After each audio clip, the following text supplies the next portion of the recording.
अपनी पीठ पर से आपको उतारना चाहते हैं। हम मानसिक रूप से स्वतंत्र होना चाहते हैं। मैं एक नई चीज आपको बताता हूं कि पेट भरने के लिए तो हम कुछ भी खा सकते हैं, लेकिन तब तक हम संतुष्ट नहीं होते हैं जब तक कि हमारा मानसिक खुराक हमारे विचारों से ओतप्रोत ना हो जाए। मानसिक विचारों का बहुत ही समृद्ध होना बहुत ज्यादा जरूरी होता है। इसके लिए हमको हमेशा अध्ययन की ओर, ज्ञान की ओर बढ़ना चाहिए। विभिन्न प्रकार के लोगों के जो विचार हैं हमारे पास आते हैं, उसको जानने की कोशिश करना चाहिए। मित्रों, आज के अपने छत्तीसगढ़ की सरकार ने नरवा घरवा गुरवा बारी की जो नारा दिया है, उस बात को आप समझने की कोशिश करें कि ये नारा बहुत पहले से महात्मा गांधी का दिया हुआ नारा है कि हमारे गांवों को समृद्ध होना चाहिए। हमारे देश का 80% जनता गांव में निवास करता है। 136 करोड़ की हमारी जनसंख्या है और उसका 80% गांव में है और 69% युवा है।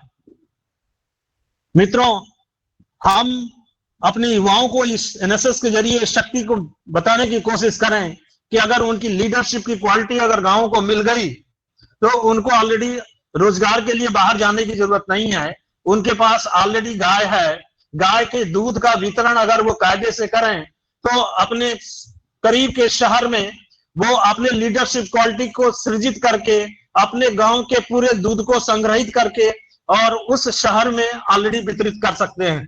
इसी तरह से वो गोबर को संग्रहित करके और खाद को संग्रहित करके अपने छत्तीसगढ़ को संपन्न करने की कोशिश कर सकते हैं। इसके अलावा उनको ये भी ऑलरेडी आप बताते तो हैं, लेकिन और भी बताया जाना चाहिए कि वहां पर जितने भी तालाब हैं उसमें जल का संग्रहण कायदे का होना चाहिए, उसको साफ सुथरा होना चाहिए, क्योंकि यही गाय हमारे गोरू जो हैं वो ऑलरेडी उसका यूज करते हैं और गांव के लोग भी यूज करते हैं। अतः इसका भी कायदे से समृद्ध होना चाहिए। साथ में ऑलरेडी कहीं पर जल का अगर संग्रहण हो सके तो संग्रहण भी करना चाहिए, जो कि आज के डेट में एनएसएस पूरा करता रहा है। मित्रों, राष्ट्र युवाओं से ओतप्रोत है। गांधी जी का नारा था कि हमें आत्मनिर्भर बनना चाहिए। आज जो 70 साल के बाद भी अगर इस नारे की ओर अगर हम बढ़ रहे हैं, इसका मतलब कि गांधी जी के जो विचार थे, जो सिद्धांत थे, वो आज भी मूर्त रूप में हमारे पास हैं। अगर हम इनको फलित कर दें तो ऐसे दिशा में हमारा देश आर्थिक रूप से संपन्न होगा और हमारे देश के आर्थिक रूप से संपन्न होने के बाद बहुत से सराउंडिंग देश हैं जो कि बहुत गरीब हैं, वो हमारी ओर ऑलरेडी देख रहे हैं कि एक संपन्न देश होने के बाद यह राष्ट्र हमारी सहायता करेगा, क्योंकि इस राष्ट्र का संस्कार ही ऐसा है कि परहित धर्म समभाई, परहित जैसा धर्म कोई नहीं है, ऐसा वो हमेशा से समझता रहा है। अतः इनके द्वारा हमारी सहायता मिलेगी। ऐसा सबकी नजर है कि हमारे राष्ट्र को संपन्न होना चाहिए और यही राष्ट्र कल को विश्व गुरु हो सकता है। हम इसकी ओर बढ़ रहे हैं। ये चीजें ऑलरेडी हमको दिखाई दे रही हैं। बहुत से नेता हमारे बीच में हैं जो राष्ट्र को मजबूत करने की ओर, आर्थिक रूप से मजबूत करने की ओर आगे बढ़ रहे हैं, जो कि हमें दिखाई दे रहा है। आज के डेट में हम डिजिटल रूप में ऑलरेडी अपने कॉन्फ्रेंस को कर रहे हैं। ये इस बात को शो करता है कि एरा जो कि डिजिटलाइजेशन का है, उसमें हम पूर्ण तरह से समर्थ हो गए हैं और एक दूसरे से हम आपस में जुड़ने के लिए डिजिटलाइजेशन का यूज कर रहे हैं। ये इस बात को शो करता है कि आने वाले समय में हम बहुत तेज गति से आगे बढ़ेंगे और बहुत से ऐसे काम भी हम करने में समर्थ होंगे जो कि नहीं हो पा रहा है। आज के दिन महात्मा गांधी जी के 151वीं जयंती पर मैं आप सब लोगों को शुभकामनाएं देता हूं। इस तरह के आयोजन के लिए मैं आपकी भूरी भूरी प्रशंसा करता हूं और साथ में आप लोगों से निवेदन करता हूं कि आप खुद और अपने बच्चों को आग्रह करें कि जितने भी ऐसे महाविभूतियां हुई हैं जो ईश्वर के द्वारा इस संसार में परिवर्तन लाने के लिए भेजी गई थी, उनके आत्मकथाओं का अध्ययन निश्चित रूप से किया जाना चाहिए। और ये आत्मकथाओं का अध्ययन केवल अध्ययन के लिए नहीं होना चाहिए, क्योंकि मित्रों, मैं अपने जीवन की एक चीज बताऊं, कोई भी किताब जब पढ़ी जाती है, उस किताब में लेखक कई तरह से उस किताब को लिखता है, लेकिन कुछ ऐसे सेंटेंस उस किताब में जरूर होते हैं जो उसके द्वारा नहीं लिखे जाते, उसके द्वारा ईश्वर के द्वारा लिखवाए जाते हैं। आप उन किताबों में उन लाइन को खोजने की कोशिश करिए। निश्चित रूप से आपके विचार समृद्ध होंगे और आप दूसरों को समृद्ध करने की ओर बढ़ेंगे। बिल्कुल लकीर का फकीर न बढ़े, अपना विचार अपने तरह से बनाएं और दूसरों को उसे देने का कोशिश करें। निश्चित रूप से वो आकर्षित होगा और दूसरों को एनरिच करेगा।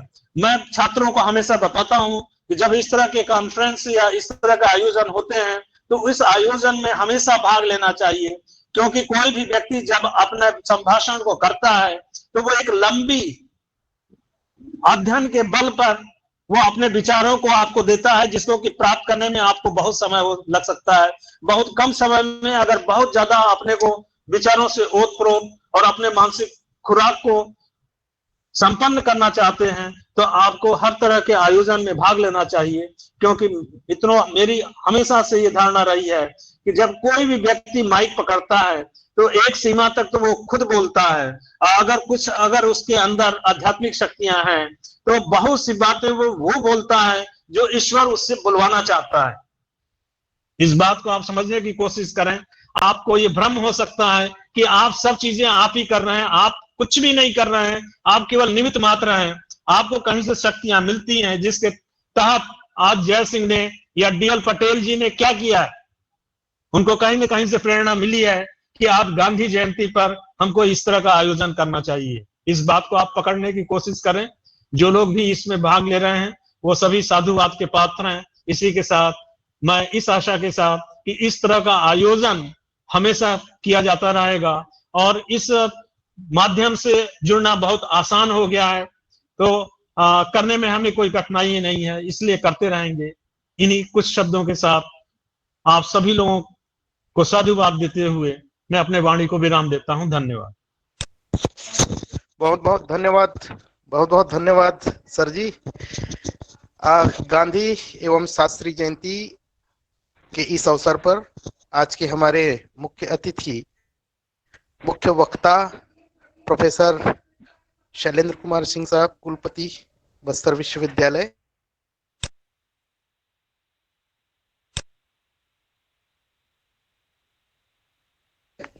डॉक्टर समरेंद्र सिंह सर, गौर सर जी, प्रिंसिपल भारती स्कूल, और हमारे एनएसएस की मुखिया doctor DL Patel, doctor Ayesha Qureshi madam, doctor Manoj Rao और सम्मानी आबिद खान जी, समस्त हमारे कार्यक्रम अधिकारीगण, साव सर जी, कार्यक्रम अधिकारी के साथ में जुड़े हुए एनएसएस के सभी दायित्व निर्वाह करने वाले ऊर्जावान साथियों, आज के जो विचार हमने जो सुना वो निश्चित ही हमारे लिए एक कारगर साबित होगा। गांधी जी को हम जहां तक जानते हैं, जीवन भर गांधी जी ने शांति, अहिंसा, आरोग्य, स्वच्छता, सेवा, परिश्रम, कार्य के प्रति ईमानदारी और किसी कार्य को करने के लिए जिद्दीपन, डटे रहना। अभी मैं सम्मानी कुलपति साहब को सुन रहा था कि वास्तविक में गांधी जी कोई साधारण पुरुष नहीं है, साधारण मानव नहीं है। वह भगवान का एक वरदान, एक भगवान के अंश के रूप में हमारे बीच में अवतरित